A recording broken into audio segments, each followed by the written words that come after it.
अस्सलाम वालेकुम। कलमकार के साथ मैं हूं गुलजार मुस्तफ़ाई।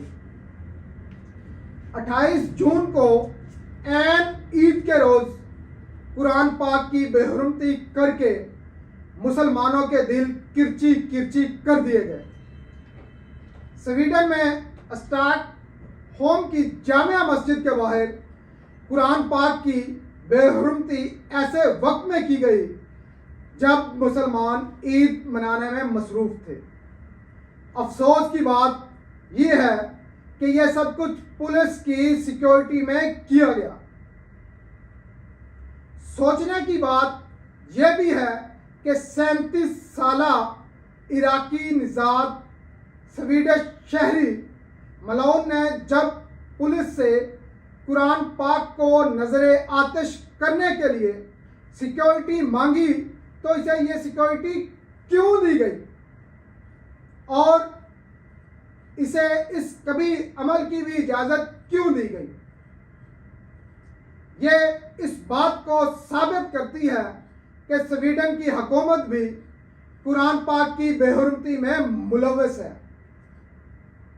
पाकिस्तान समेत दुनिया भर में एहतजाजी मुजाहरे किए जा रहे हैं।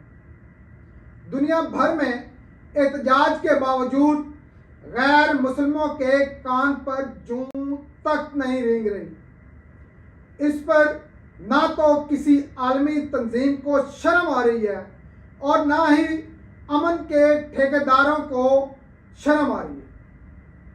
अगर किसी मुसलमान ने किसी और मजहब के बारे में बात की होती तो आज अमन के नाम निहाद दाई मगरब ने आसमान सर पर उठा लेना था। लेकिन अफसोस सत अफसोस, यहां 1.5 अरब मुसलमानों की मुकद्दस तरीन किताब कुरान मजीद फुरकान हमीद की सरेआम बेहुरमती की गई, लेकिन किसी मगरबी मुल्क की तरफ से एक मुज़म्मती बयान तक सामने नहीं आया। ये सब कुछ क्या हो रहा है? कभी सोचा भी नहीं था कि मुसलमान इस कदर मजबूर और लाचार बनाकर रख दिए जाएंगे या खुद ही इस कदर बेहिस हो जाएंगे। 1.5 अरब मुसलमान दुनिया में मौजूद हों और ऐसे ऐसे वाकयात पेश आए कि दिल की धड़कन बंद होती महसूस हो।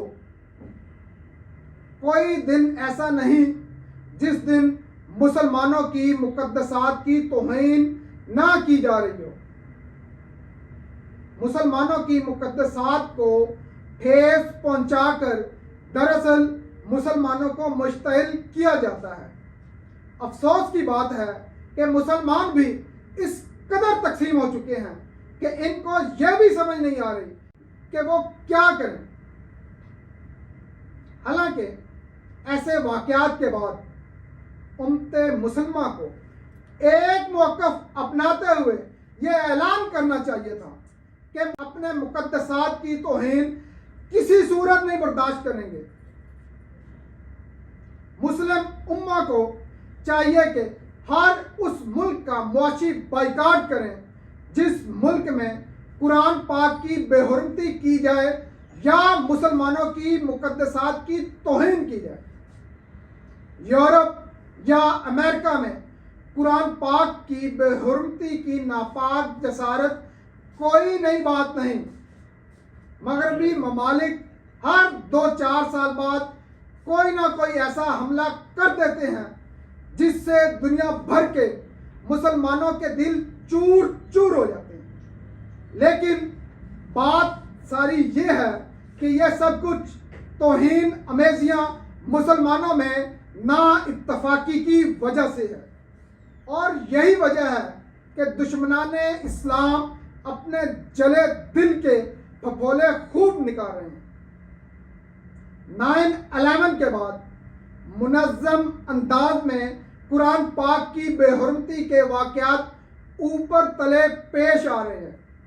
गवांतानामो जेल और बगराम के अकूबत खानों में कैदियों को ज़हनी अजियत देने के लिए इनके सामने मुतअद्दिद बार कुरान पाक के औराक पर फौजी चढ़कर नाचते रहे। कुरान पाक की हर तरह से बेहुरमती करते रहे। ऐसे कई वाकयात मगरबी मीडिया में भी रिपोर्ट हो चुके हैं,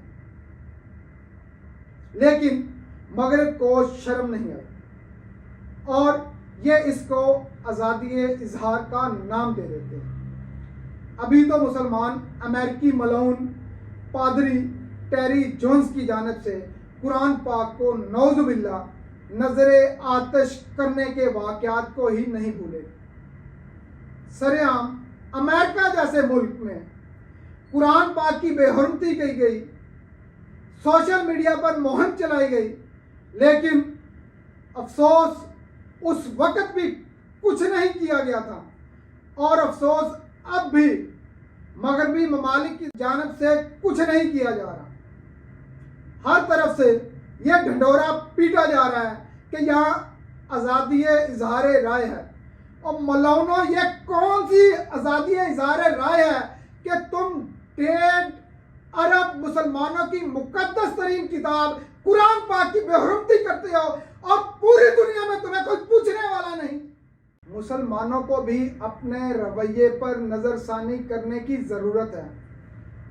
कई रोज़ गुजर चुके हैं और अभी तक हम सिर्फ एहतजाज खेल रहे हैं। अमली तौर पर लोगों ने अभी तक कोई कदम नहीं उठाया। मुसलमानों की मुकद्दस तरीन किताब कुरान पाक की तौहीन की गई और हम हैं कि बस एहतजाज ही कर रहे हैं। ना हमारा खाना छूटा, ना पीना छूटा, हमारे आराम और नींद में भी कोई फर्क नहीं आया। हम तो सिर्फ एक दिन के लिए भी इन जालिमों और सरकशों की मसनूआत का बाइकाट तक नहीं कर सके। कुरान जलता रहा और हमारा ईमान सोता रहा। और कहाँ गई दुनिया भर की एनजीओज, हर एक के हकूक की मुहाफ़िज़ बनने का दावा करने वाली एनजीओज? कहाँ गए इंसानियत के नाम निहाद रखवाले, अमन कायम करने के ठेकेदार, बाज़ारों में खुद तहजीब याफ्ता और दुनिया के बैनुल अक़वामी माहौल को पुरअमन रखने का दावा करने वाले? हुर्मते कुरान की पामाली का दुरुस्त जवाब तो यही था कि OIC का इस गर्ज के लिए इजलास फौरी तौर पर बुलाया जाता। सब मुस्लिम हुक्मरान मिलकर अहले मगरब से मुतालबा करते कि गुस्ताखाने कुरान को हमारे हवाले करो ताकि हम इनको असल सजा दें, शरीयत के मुताबिक इनको सजाए मौत दें। कम अज कम सरकारी सतह पर इन तमाम कसूरवार ममालिक का बाइकाट किया जाता। लेकिन मुसलमान हुक्मरानों को अपनी दौलत और इक़्तिदार के अलावा कोई होश नहीं। इज़हार राय और एहतजाज की आज़ादी के लुबादे में इम्तियाजी सलूक, नफ़रत और तशद्दुद के लिए इस तरह जानबूझकर इश्तियाल अंगेज़ अमल को जायज़ करार नहीं दिया जा सकता।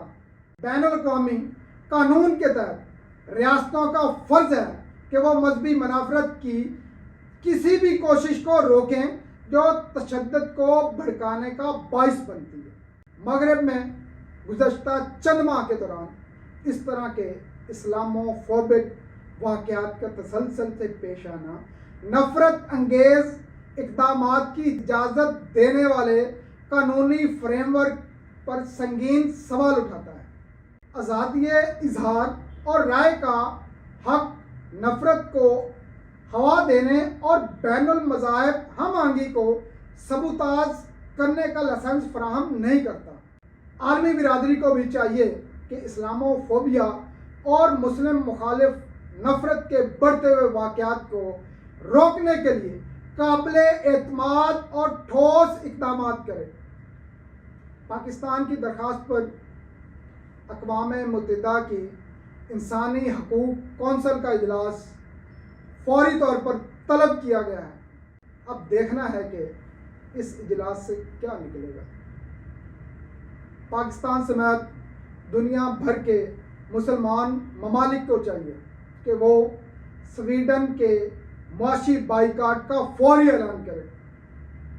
मुझे भी और आपको भी इनफरादी तौर पर स्वीडिश मसनूआत का फौरी बाइकाट करना चाहिए।